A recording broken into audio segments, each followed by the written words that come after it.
Hello, my name is Gregg Hobbie and I am a Social Security disability attorney.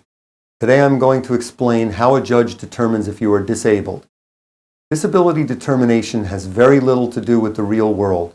The Social Security Administration looks only at whether you are capable of doing jobs, not whether you would be hired. Thus, you may have to prove that you are unable to do jobs for which you would never be hired. In some cases, the medical findings about your condition alone will cause the judge to find you disabled. In other cases, the majority, we usually have to prove two things. One, your medical impairments prevent you from performing any significant job you've done in the past 15 years. And two, there are not many other jobs you are capable of doing considering your age, education, and work experience.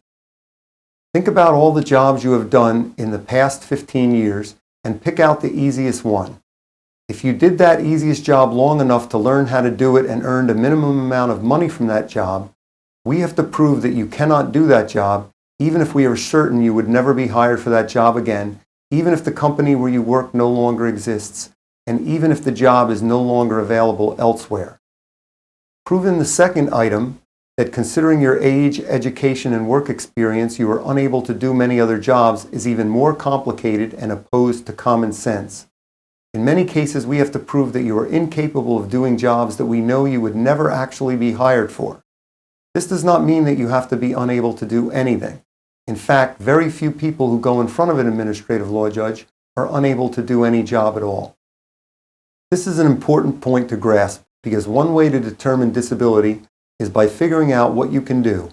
Then we can determine whether or not jobs within your capacity exist in significant numbers in the economy, considering your age, education, and work experience. We do that either by looking at a fairly complicated set of rules, or in some cases, we ask a vocational expert. The rules that we use for determining disability apply most directly to impairments that limit your physical ability to stand, sit, walk, lift, bend, or work with your hands. Mental impairments are a bit more complicated.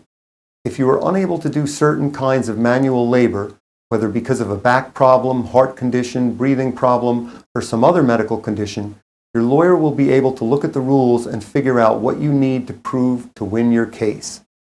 These issues can get even more complicated when you have had jobs in the past where you learned a lot of skills.